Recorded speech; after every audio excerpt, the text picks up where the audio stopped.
Merci Lionel, merci à vous. Bonjour à ceux que je n'ai pas salués, comme Christophe qui nous a rejoints. Et on va pouvoir continuer notre étude sur le livre des Proverbes. Et je vous invite à ouvrir vos Bibles en Proverbes chapitre 3.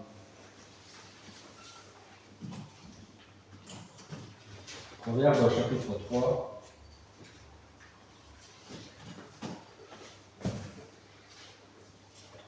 Et dans ce nouveau chapitre des Proverbes, nous allons découvrir comment la sagesse, c'est la sagesse divine, transforme notre relation avec Dieu. Et si la sagesse transforme notre relation avec Dieu, alors forcément notre relation avec les autres sera impactée également. Alors on va lire ensemble Proverbes chapitre 3, versets 1 à 12. Mon fils, n'oublie pas mon enseignement et que ton cœur garde mes commandements, car ils augmenteront la durée de tes jours, les années de ta vie et ta paix. Que la loyauté et la vérité ne t'abandonnent pas. Lis-les à ton cou, écris-les sur la table de ton cœur. Tu acquériras ainsi grâce et bon sens aux yeux de Dieu et des humains. Confie-toi à l'Éternel de tout ton cœur, ne t'appuie pas sur ton intelligence. Reconnais-le dans toutes tes voies et c'est lui qui aplanira tes sentiers. Ne sois pas sage à tes propres yeux, crains l'Éternel, écarte-toi du mal. Ce sera la santé pour ton corps et un rafraîchissement pour tes os. Honore l'Éternel avec tes biens et avec les prémices de tout ton revenu, alors tes greniers seront abondamment remplis et tes cuves regorgeront de vin nouveau. Ne méprise pas, mon fils, la correction de l'Éternel et ne t'effraie pas de sa réprimande, car l'Éternel réprimande celui qu'il aime, comme un père l'enfant qu'il chérit. Prions. Père Céleste, nous voulons te remercier parce que tu nous fais cette grâce ce matin encore d'être dans ta maison. Et je veux te remercier pour chaque personne ici présente. Et je veux te demander, Seigneur, de nous disposer favorablement pour entendre, écouter, recevoir et mettre en pratique cette parole que tu as préparée pour nous aujourd'hui.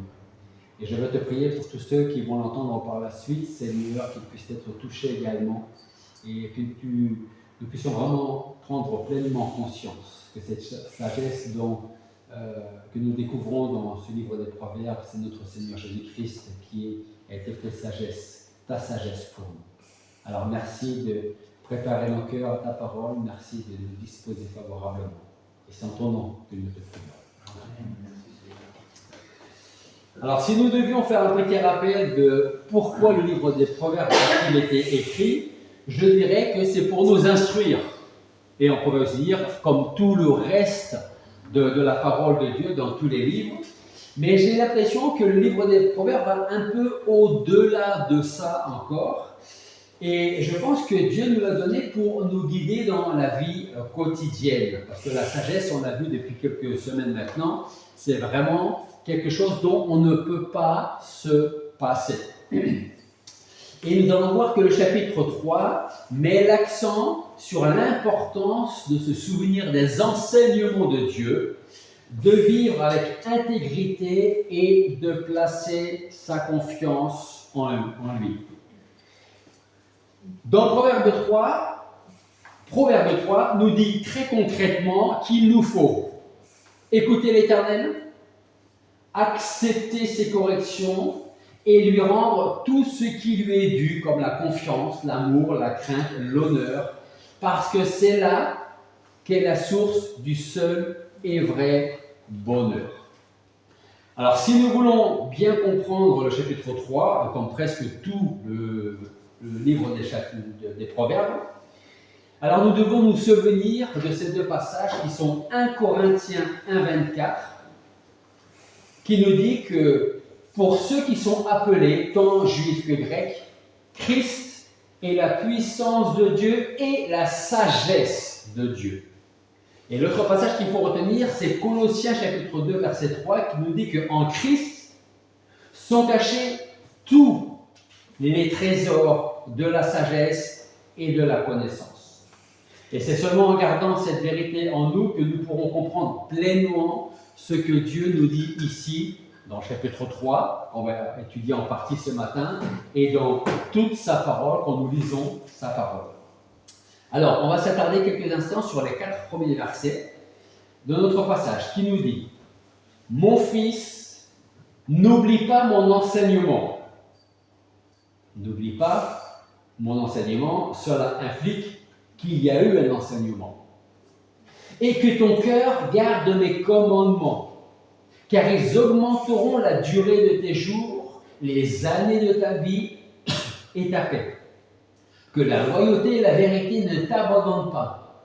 Lis-les à ton cou, écris-les sur la table de ton cœur, et tu acquerras ainsi grâce et bon sens aux yeux de Dieu et des humains. » Alors je pense que nous connaissons tous quelqu'un autour de nous, dans notre société, au travail, dans notre propre famille peut-être, quelqu'un qui aimerait vivre paisiblement, avoir une vie harmonieuse, vivre dans la paix sans craindre le lendemain. Peut-être que nous-mêmes, ici, nous aimerions vivre cette vie harmonieuse sans crainte du lendemain. Si c'est notre désir, alors ça se trouve dans la parole de Dieu, mais plus spécifiquement dans ce qu'on est en train d'étudier là maintenant. Le chapitre 3, verset 1, « Mon fils, n'oublie pas ». Dans ce passage, le Seigneur, Dieu ne nous dit pas « je vais t'enseigner ». Il dit « n'oublie pas ». N'oublie pas quoi? N'oublie pas mon enseignement. Ça veut dire qu'on a reçu déjà un premier enseignement. Que ton cœur garde mes commandements. Et il y a toujours ces promesses qui viennent. Et là, dans le verset 2, il y a une promesse. Car ils augmenteront la durée de tes jours, les années de ta vie et ta paix. Tu acquerras ainsi grâce et bon sens aux yeux de Dieu et des humains. Cet enseignement que nous avons dans notre passage est exactement le même que celui que Jésus nous a laissé, par exemple en Matthieu 7, 24. Jésus nous dit en Matthieu 7, 24, « Ainsi, quiconque entend de moi ces paroles et les met en pratique, vous connaissez la suite, sera semblable à un homme prudent qui a bâti sa maison sur le roc. » Je ne sais pas si vous avez déjà participé à la construction de votre maison, peut-être, mais même si ce n'est pas le cas, vous savez bien que s'il n'y a pas une bonne fondation, au début, la maison va être jolie, elle va être posée. Mais avec le temps, la maison va commencer à se fendre, à se fissurer, à bouger, à droite, à gauche, à s'enfoncer. Par contre, s'il y a un très bon fondement, la maison ne bougera pas. Donc, Jésus nous dit en Matthieu 7, 24, « Celui qui entend mes paroles et les met en pratique, et je reviens au verset 1 de notre passage, « Mon fils, n'oublie pas mon enseignement. Les met en pratique sera semblable à un homme prudent qui a bâti sa maison sur le roc. » Et dans la même idée, nous avons aussi Luc chapitre 6. Je vous invite à regarder avec moi ce passage. Luc chapitre 6. Et nous allons lire à partir du verset 46. Luc chapitre 6, à partir du verset 46.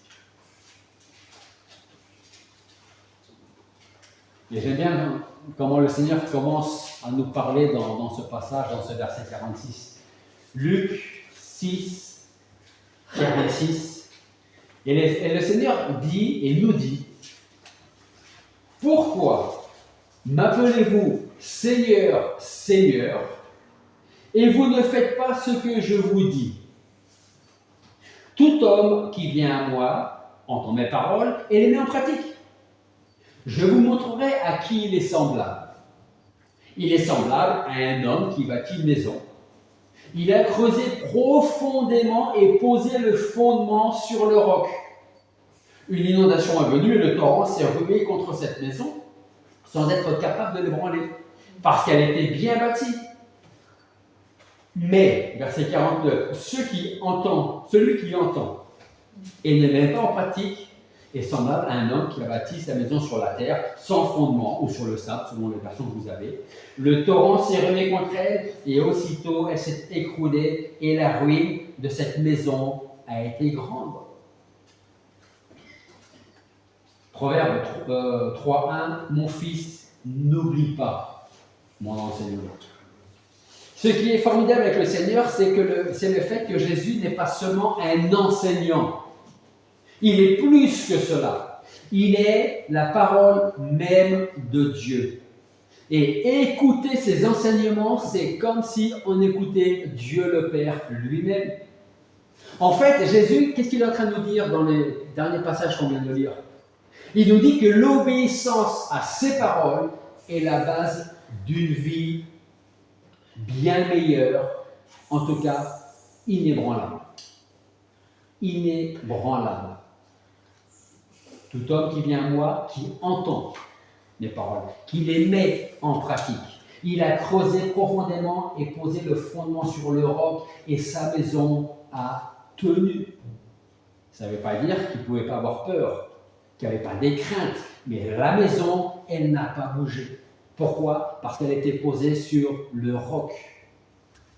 Et puis je veux ne pas oublier ces deux formidables promesses que l'on trouve dans les versets 2 et 4 de notre passage. Je reprends le verset 1 pour le contexte. « Mon fils, n'oublie pas mon enseignement et que ton cœur garde mes commandements. » Verset 2, voici une première promesse. « Car ils augmenteront la durée de tes jours, les années de ta vie et ta paix. » Verset 4, « Tu acquériras ainsi grâce et bon sens aux yeux de Dieu et des humains. » Si nous prenons pleinement conscience que la sagesse de Dieu n'est pas seulement théorique, alors elle aura de réelles conséquences pratiques sur la durée et la qualité de notre vie jusqu'à ce que le Seigneur décide de nous rappeler. Et c'est là qu'on rejoint le verset 5 et 6. « Confie-toi à l'Éternel de tout ton cœur. Ne t'appuie pas sur ton intelligence. Reconnais-le dans toutes tes voies et c'est lui qui aplanira tes sentiers. » Parfois, nous, on essaie de les aplanir nous-mêmes, nos sentiers, d'une façon ou d'une autre. Des fois, ça peut marcher, mais des fois, ça peut être pire. Alors, comment mettre en pratique ces deux versets, versets 5 et 6 dans notre vie?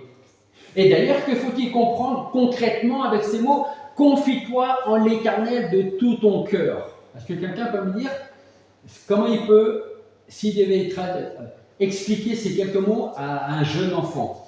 Confie-toi en l'Éternel de tout ton cœur. Qu'est-ce que vous diriez? Je dirais que ça va te libérer. Ça va te libérer. Te libérer. Ok. Confier ses soucis, ses problèmes et même ses joies Oui. au Seigneur. Confier, je répète pour qu'on entende, confier ses soucis, ses joies au Seigneur. Oui. Et bien, ça apporte un grand bien-être. Un grand bien-être et comme le chant qu'on a chanté, quel repos céleste. Voilà. Quel Mais repos c'est pas céleste. des mots, hein. Je pense, vous savez, quelle est la raison de ce chant?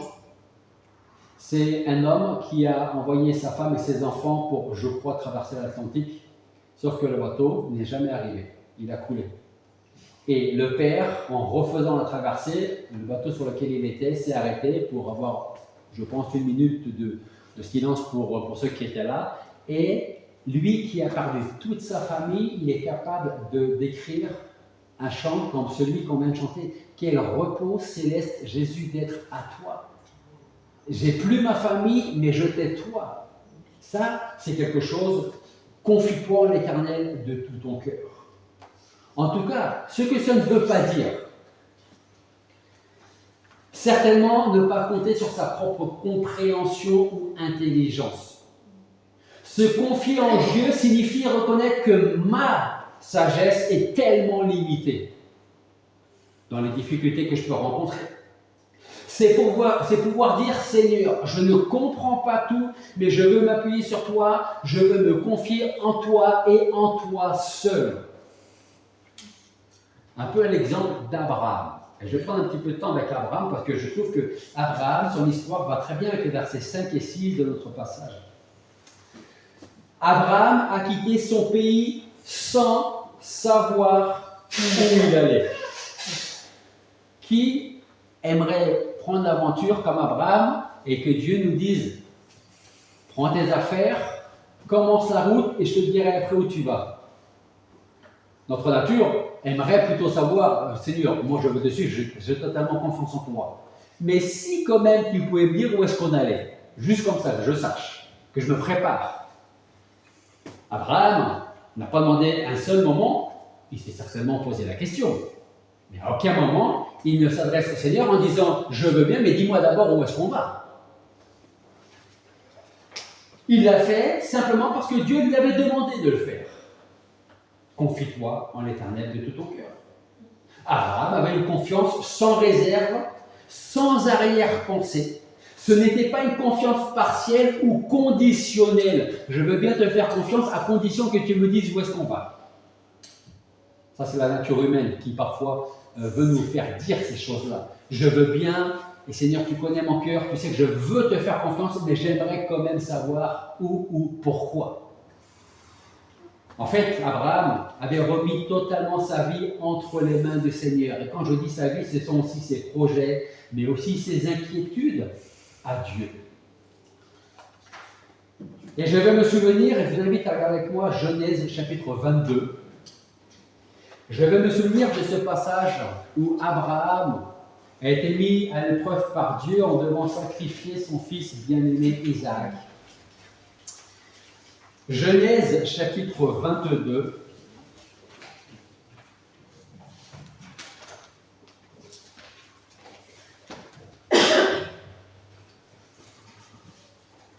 À partir du verset 1 jusqu'au verset 8.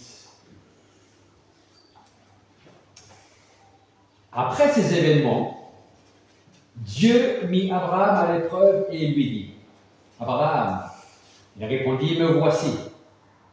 Dieu dit, prends ton fils, ton unique, celui que tu aimes, Isaac, va-t'en dans le pays de Morija et là offre-le en holocauste sur l'une des montagnes que je t'indiquerai. Verset 3. Abraham se leva de bon matin.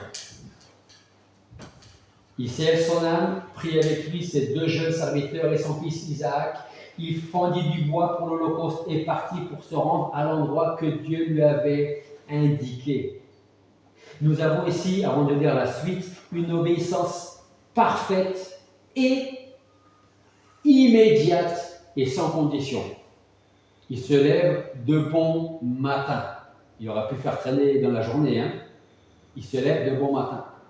Abraham ne discute pas avec Dieu. Il agit par confiance, même si son cœur de père devait être complètement déchiré parce que Isaac était son fils bien-aimé. Mais, dans le passage, dans le verset 3, nous voyons qu'il prépare tout pour le sacrifice, le bois, le voyage qui va durer 3 jours, montrant qu'il prend la demande de Dieu vraiment au sérieux. Et puis on continue avec le verset 4. Le 3e jour, Abraham, levant les yeux, vit l'endroit de loin. Alors il dit à ses jeunes serviteurs, vous restez ici avec l'âne, le jeune homme et moi, nous irons là-haut pour adorer. Et qu'est-ce qu'il dit? Puis nous reviendrons auprès de vous. Vous voyez l'assurance d'Abraham ici? Nous allons revenir tous les deux auprès de vous. Il ne dit pas à un moment donné, alors il aurait pu dire, vous nous attendez là, et puis partir. Vous nous attendez là, et je vais revenir. Il dit, attendez-nous là, et tous les deux, on va revenir. Parce que Abraham se confiait en Dieu, et il savait pertinemment que c'était son fils bien-aimé, que Dieu lui-même l'avait accordé, et il s'est dit, je vais aller sacrifier mon fils, mais j'ai cette foi que même une fois mort, il peut le ressusciter, et c'est pour ça que je peux dire, attendez, puis nous reviendrons auprès de vous. Verset 6. Abraham prit le bois pour l'holocauste, le chargea sur son fils Isaac et prit dans sa main le feu, le couteau, et ils marchèrent tous deux ensemble. Alors Isaac adressa la parole à son père, Abraham, et dit, Père, et il lui répondit, me voici mon fils. Isaac reprit, voici le feu, le bois, mais où est l'agneau pour l'holocauste? Et on retrouve au verset 8, la foi et la confiance d'Abraham en Dieu. Abraham répondit, verset 8, « Mon fils, Dieu va se pourvoir lui-même de l'agneau pour l'Holocauste. » Et ils marchèrent tous deux ensemble. Voici la foi et la confiance qu'Abraham avait envers Dieu. Quand Isaac lui demande où est l'agneau, Abraham répond, « T'inquiète pas mon fils, Dieu va se charger lui-même de l'agneau pour l'Holocauste. » Ça révèle une confiance absolue en Dieu. T'inquiète pas, Dieu va se charger de tout. Reconnais-le dans toutes tes voies et c'est lui qui aplanira tes sentiers. Ce verset 6 nous dit que Dieu rendra nos chemins droits, même si on ne voit pas toujours comment il va le faire, quand est-ce qu'il va le faire et avec qui peut-être il va le faire. Mais cela implique de notre part le lâcher prise. Qui arrive, alors vous n'êtes pas obligé de répondre, hein, mais qui arrive à lâcher prise? Alors c'est vrai qu'on peut se dire, bah, ça dépend de la situation. Hein?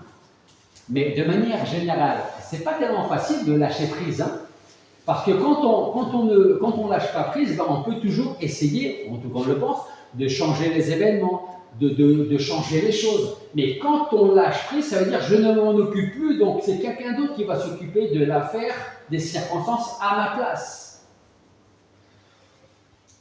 Reconnais-le dans toutes tes voies et c'est lui qui aplanira tes sentiers. Et pour cela, il faut le lâcher prise sur mes propres plans, sur mes projets, sur ma vie et lui faire totalement confiance pour la suite. Prenez un autre exemple, Joseph. Joseph a fait confiance à Dieu malgré les épreuves. Il a été trahi, emprisonné, et Dieu a pourtant aplani ses sentiers en le plaçant comme gouverneur d'Égypte. La promesse de Dieu est qu'il aplanira nos sentiers. Cela ne signifie pas que la vie sera sans difficulté, mais que Dieu nous donnera la sagesse pour avancer. Et si on pense ne pas avoir assez de sagesse, c'est ce que déjà vous en avez un peu, parce que vous êtes en train de vous dire, ben, je pense que je n'ai pas assez de sagesse, qu'est-ce qu'il faut faire? Ben, Jacques nous encourage, Jacques 1, 5, qui nous dit, si quelqu'un d'entre vous manque de sagesse, qu'il la demande à Dieu, et Dieu va lui donner librement, sans faire aucun reproche, et Dieu va lui donner cette sagesse. En fait, ce qu'il faut voir, c'est toujours le côté positif. Dieu transformera toujours les obstacles en opportunités de croissance. Toujours. Même si au début on ne le voit pas. Mais parfois, en ce qui nous concerne, eh bien peut-être que parfois, il faut faire du vide pour mieux repartir. Dieu n'abandonne pas son Église. Jamais. Une Église fidèle, hein, où l'Évangile est prêché. Je tiens à préciser. Et puis il y a ce passage, cette promesse en Romains 2 titre que nous savons que du reste, que toute chose concourt au bien de ceux qui aiment Dieu, de ceux qui sont appelés selon son dessein. Dieu nous conduira toujours vers son but pour chacun d'entre nous et dans son but pour son Église ici à Cahors, même si le chemin n'est pas toujours très clair. Et quand le chemin n'est pas toujours très clair, il y a toujours aussi cette promesse en Psaume 32, 8 qui dit « T'inquiète pas, je t'instruirai, je te montrerai la voie que tu dois suivre, je te conseillerai, j'aurai le regard sur toi.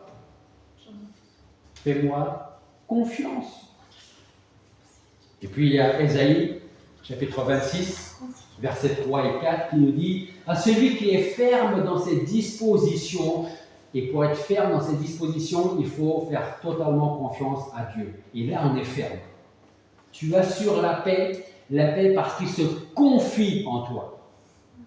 Et Ésaïe nous dit dans le verset 4, « Confiez-vous en l'Éternel pour toujours, car l'Éternel est le rocher des siècles. » Ça, c'était les versets 5 et 6. Versets 7 et 8, c'est pas moins intéressant. Voire peut-être plus intéressant. Versets 7 et 8 de notre passage en Proverbe.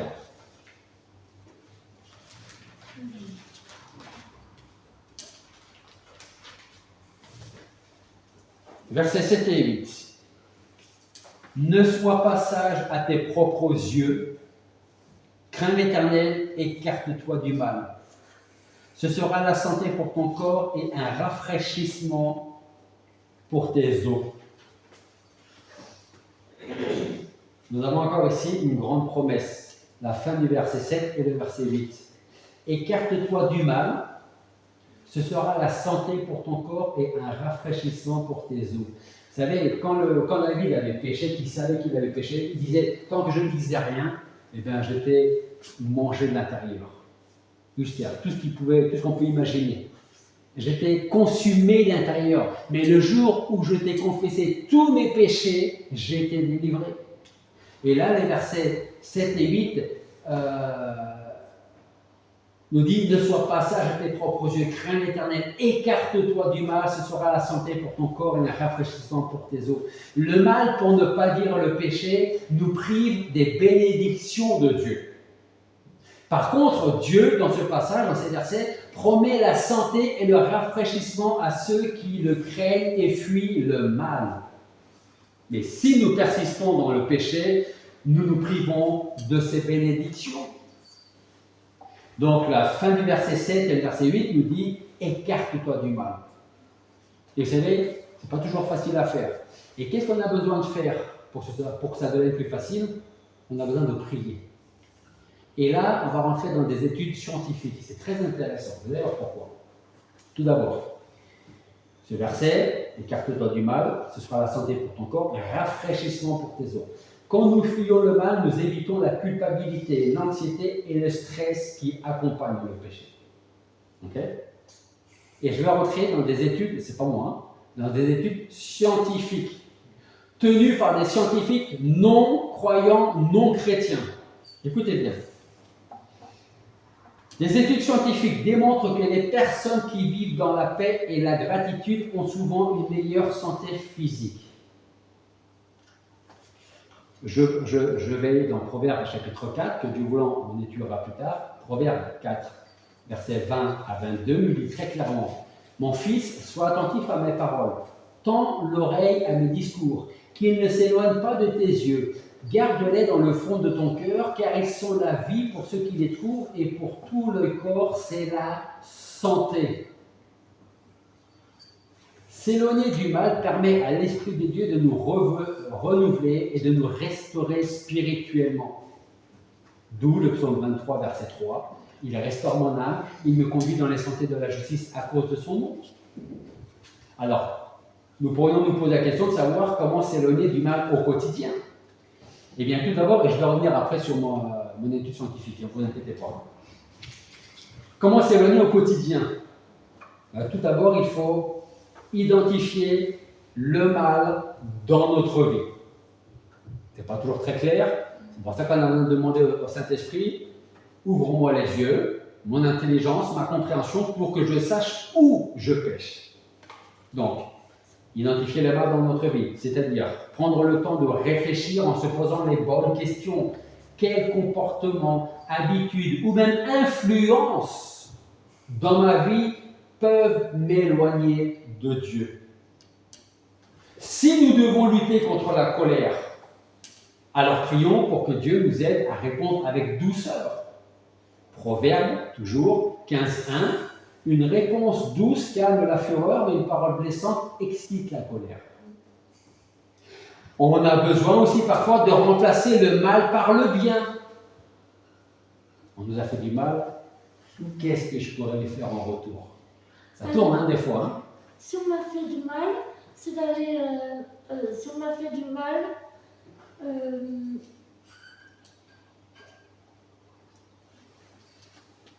Tu donnes un coup d'archer. Non. Si on m'a fait du mal, c'est d'aller trouver la personne et de s'expliquer pourquoi est-ce que la personne nous a fait ça. Exactement, et s'expliquer avec des paroles douces, parce que ça calme la fureur, alors qu'une parole blessante ou sous la colère va exciter un peu plus la colère. On peut remplacer le mal par le bien. Romains 12, 21 nous dit « Ne sois pas vaincu par le mal, mais vainqueur du mal par le bien. » Si nous avons tendance à critiquer, alors pratiquons plutôt l'encouragement. Éphésiens 4, 29 nous dit qu'il ne sorte de votre bouche aucune parole malsaine, mais s'il y a lieu quelques bonnes paroles qui servent à l'édification nécessaire et communiquent une grâce à ceux qui l'entendent. Et pour pouvoir réellement nous éloigner du mal, alors nous devons passer du temps dans la prière, beaucoup de temps, énormément de temps dans la prière. Et c'est là que j'en viens à mon étude scientifique. C'est pourquoi je passer énormément de temps dans la prière. Parce que des études scientifiques montrent que la prière peut avoir plusieurs bienfaits pour l'esprit et la santé mentale. Voici ce que les recherches de cette étude ont rapporté. Car il y a toujours à l'esprit qu'en arrière-plan, c'est la prière. Hein, okay, pas la méditation. C'est pas le non, c'est la prière. Okay. Réduction du stress et de l'anxiété.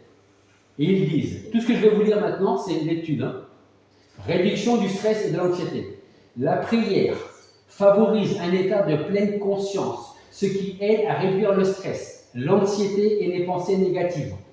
Elle permet de calmer l'esprit, d'améliorer la concentration, offrant ainsi un moment de paix.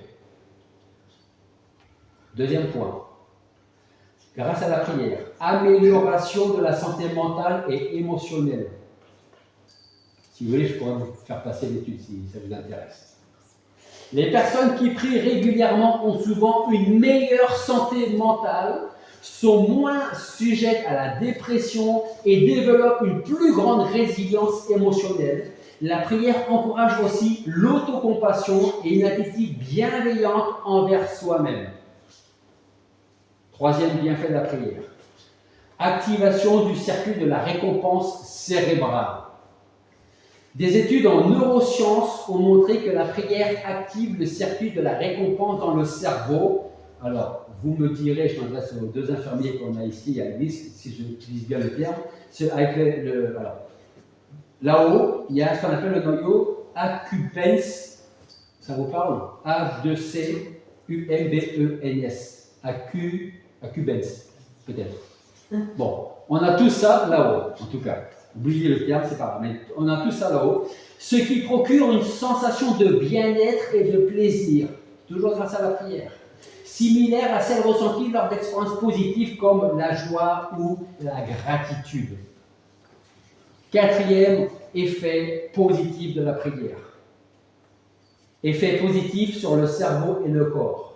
La prière régulière réduit la pression sanguine, ralentit le rythme cardiaque et respiratoire et favorise la sécrétion d'endorphines, la molécule du bonheur. Elle agit comme une forme de relaxation profonde, bénéfique pour le corps et l'esprit. Cinquième et dernier point, d'après cette étude, renforcement de la résilience et de la gratitude. Pratiquer la prière aide à cultiver la gratitude, ce qui est associé à une meilleure santé mentale, une augmentation du bonheur et une réduction du stress. Elle offre un sentiment de connexion à quelque chose de plus grand que soi, ce qui peut apaiser le mental. On comprend beaucoup mieux la fin du verset 7 que le verset 8. Écarte-toi du mal, demande au Seigneur de t'aider, passe du temps dans la prière, parce que ce sera la santé pour ton corps et un rafraîchissement pour tes os. La science n'a rien inventé du tout. Cette étude est juste en train de dire ce que la Bible dit là, c'est vrai. C'est formidable quand même, hein? Oui. C'est marrant parce que cette semaine, je suis une nana sur YouTube. Et je pense qu'elle n'est pas du tout croyante, en tout cas sa vidéo ne montre pas du tout. Et là, elle a une vidéo sur 10 choses à faire dans la journée gratuite pour être mieux dans son corps, etc. Particulièrement par rapport au cycle hormonal des femmes. Et donc il y avait certains points, c'était aller prendre la lumière du jour, ne pas se réveiller avec la lumière de son ordinateur, éviter les réseaux sociaux, etc. Et il y avait un des points, c'était prier. Justement, prier parce que ça sécrète telles et telles hormones, parce que ça apaise, etc. Et c'est vraiment étonné qu'elle en parle. Ouais. Parce que dans aucune de ces autres vidéos, on en parle. Peut-être qu'elle a réalisé et peut-être que c'est ce qui va un jour, je l'espère, l'amener vers le Seigneur. Peut-être, ou peut-être qu'elle y est déjà. Et peut-être qu'elle est déjà. C'est ça. Mais c'est vrai que si on veut s'éloigner du mal pour avoir une meilleure... Enfin, j'allais dire si on veut s'éloigner du mal pour avoir une meilleure santé, non. Je dirais plutôt, si on s'éloigne du mal, on aura une meilleure santé. C'est sûr. Comme le dit le verset. Et donc, dans ce cas-là, nous devons passer du temps dans la prière, temps qui nous fera beaucoup de bien. Versets 9 et 10.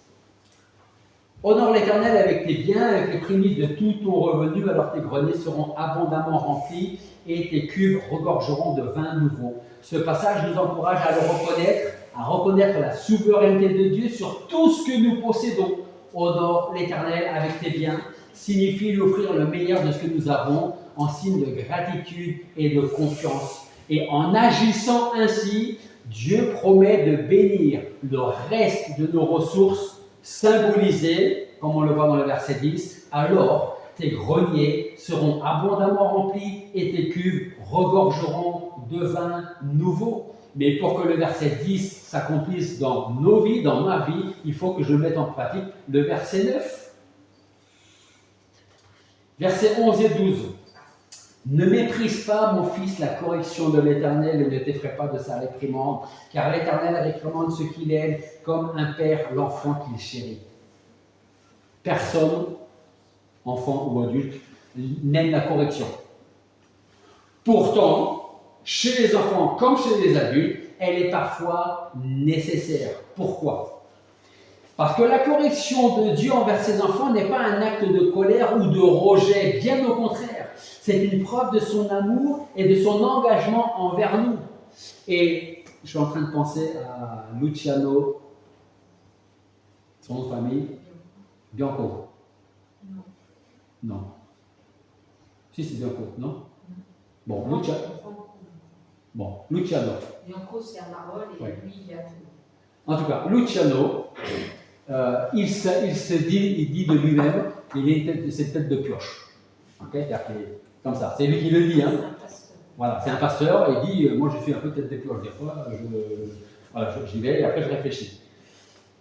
Je dis ça parce que c'est un ami, hein, Luciano. Hein.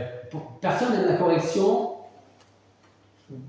et celle de Dieu, peut-être forcément pas non plus. Hein. Mais là où je veux en venir, c'est que parfois, on est peut-être tous un petit peu tête de pioche, parce qu'on sait ce que Dieu attend de nous, et parfois, si on doit aller là, parce que si on nous demande d'aller par là, je vais d'abord faire un petit détour par là pour éventuellement ensuite repartir là où je dois partir. Et c'est vrai que parfois, la correction intervient, la correction de Dieu, d'une façon ou d'une autre, avec amour. Non, c'est par là qu'il faut aller, pas par là. Okay. Ou des fois, on est tellement tête de pioche, qu'il va faire en sorte qu'on va se souvenir de sa correction. Et la prochaine fois, je vais écouter le Seigneur et je vais faire ce qu'il attend de moi. Et j'irai là où je dois aller. Donc, c'est vraiment parce que le Seigneur nous aime que parfois, il est obligé de nous correctionner. Je ne sais pas si ça se dit. Corriger. C'est mieux, hein. Correctionner. On va le rentrer dans le dictionnaire, celui-là. On va nous corriger, nous reprendre et nous faire comprendre qu'il nous a repris. Hébreux chapitre 12, versets 5 et 6 nous dit « Mon fils, ne méprise pas le châtiment du Seigneur et ne perds pas courage lorsqu'il te reprend, car le Seigneur châtie celui qu'il aime. Et il frappe de la verge tous ceux qui le reconnaissent pour ses fils. » Et vous savez, aujourd'hui, il y a cette tendance à, il ne faut surtout pas punir les enfants. Alors, il y a la punition et il y a la punition. Okay? Et même si la petite punition, aujourd'hui, on estime qu'il ne faut plus mettre un enfant au coin. C'est une mauvaise punition. Chacun, je ne vous dis pas ce qu'il faut faire avec vos enfants, surtout maintenant s'ils sont grands, qu'ils sont partis. Je ne vous dis pas ce qu'il faut faire. Okay? C'est jamais facile quand on est parent d'élever nos enfants. Si vous avez élevé des enfants, vous savez de quoi je parle. Okay? C'est jamais facile. Vous en avez deux, ils peuvent être tous les deux complètement différents. Okay? Mais parfois, on a besoin de corriger les enfants, d'une façon ou d'une autre. On ne le fait pas parce qu'on n'aime pas nos enfants, parce qu'on déteste nos enfants. On le fait parce qu'on aime nos enfants. Et parfois, d'une façon ou d'une autre, il va falloir leur montrer. Voilà donc quels sont les bienfaits de la sagesse dans notre vie, comment elle transforme, ou comment elle devrait en tout cas transformer notre relation avec Dieu. Et c'est vrai que quand je lisais encore ce verset 7 et 8, ne sois pas sage à tes propres yeux, crains l'Éternel, écarte-toi du mal, c'est la santé pour ton corps, un rafraîchissement pour tes os. Vous savez, parfois, on se met nous-mêmes dans des états qu'on a été chercher consciemment ou inconsciemment. Il y a toujours des conséquences à la désobéissance de Dieu. Mais il y a toujours des récompenses à l'obéissance envers Dieu. Et j'en veux pour exemple Abraham dont on a parlé, ou Joseph qui a été trahi, emprisonné pour rien, et Dieu a aplani leur sentier. Et Dieu fera exactement la même chose avec nous si on le reconnaît dans toutes nos voies et si on lui fait entièrement confiance. Prions. Père Céleste, nous voulons te remercier parce que ce matin encore, tu nous montres combien la sagesse qui nous vient de toi, quand nous la possédons, alors nous avons une meilleure relation avec toi. Et nous voulons te remercier parce que si aujourd'hui nous avons la possibilité d'avoir une relation avec toi, c'est parce que ton Fils Jésus-Christ, notre sagesse, notre Seigneur et Sauveur, a donné sa vie pour nous racheter, pour rétablir cette communion que nous n'avions pas, nous n'avions plus avec toi. Merci parce que c'est toi qui, dans ton amour, ta justice, a fait le premier pas. Et si aujourd'hui nous sommes capables de t'aimer, c'est parce que c'est toi qui nous as aimés le premier. Alors nous voulons te remercier pour cela. Nous voulons être reconnaissants pour tout ce que tu fais dans nos vies. Et nous voulons vraiment continuer à nous remettre nos projets, nos vies, notre avenir entre tes mains. Parce que toi, tu connais l'avenir. Tu sais de quoi il est fait. Merci de nous aider à nous appuyer sur toi. Et en tant qu'Église, à toujours regarder vers toi. Et c'est en ton nom que nous te prions. Amen.